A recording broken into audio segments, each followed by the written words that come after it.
Assalamualaikum warahmatullahi wabarakatuh.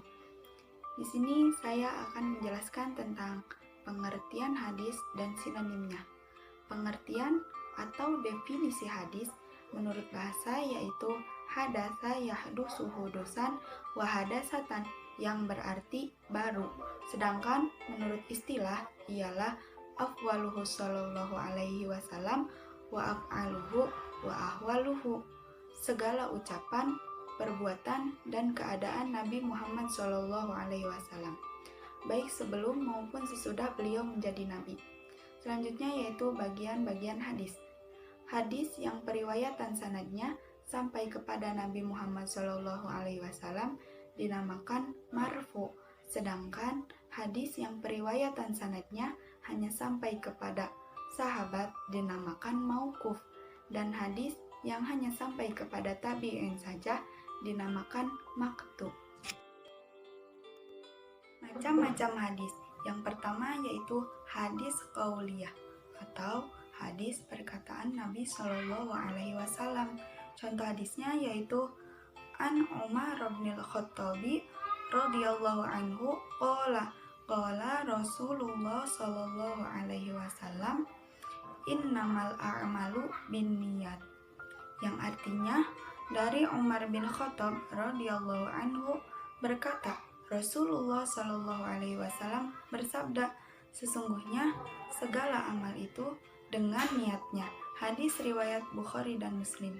Yang kedua yaitu hadis fi'aliyah atau hadis perbuatan Nabi Shallallahu alaihi wasallam. Biasanya ada seorang sahabat yang melihat Nabi melakukan sesuatu, kemudian beliau meriwayatkannya.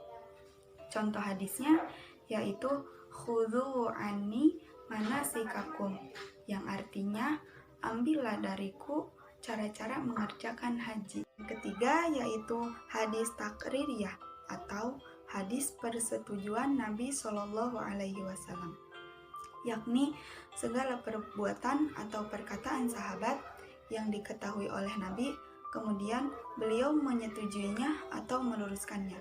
Contoh hadisnya yaitu Anin Nabi Sallallahu Alaihi Wasallam qala li Bilali inda sholatil fajri.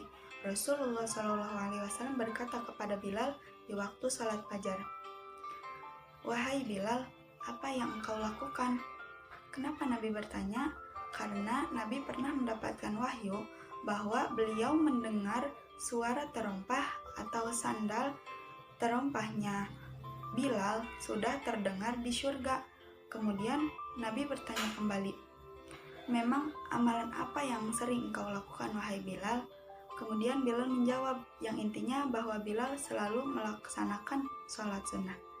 Ini adalah contoh perbuatan sahabat yang disetujui oleh Nabi Shallallahu alaihi wasallam. Yang keempat yaitu hadis sifat.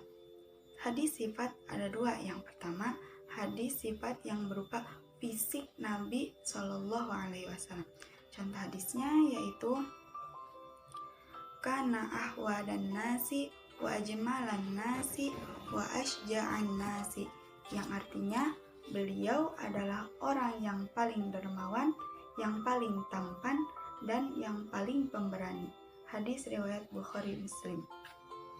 Jadi intinya Nabi Shallallahu alaihi wasallam telah menggapai kesempurnaan ragawi dan rohani. Beliau adalah orang yang paling indah penampilan fisiknya. Yang selanjutnya yaitu hadis sifat yang berupa perilaku Nabi Shallallahu alaihi wasallam. Contoh hadisnya yaitu kana Nabi Shallallahu alaihi wasallam ahsanun nasi khuluqan.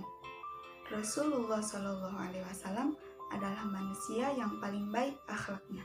Bahkan dalam hadis lain pun diriwayatkan kana khuluquhul Quran. Akhlak Rasulullah adalah Al-Quran. Selanjutnya yaitu sinonim hadis atau persamaan hadis. Yang pertama yaitu sunnah. Sunnah menurut ulama ahli hadis maknanya sama dengan hadis, yaitu segala sesuatu yang bersumber dari Nabi Muhammad SAW. Sedangkan menurut ulama fikih yaitu sifat syara yang menuntut perbuatan tetapi tidak wajib dan tidak disiksa apabila meninggalkannya. Sedangkan menurut ulama usul fikih, yaitu segala sesuatu yang diriwayatkan dari Nabi Muhammad bukan dari Al-Quran. Yang terakhir yaitu menurut ulama mau'idhah, yaitu sunnah adalah lawan dari bid'ah.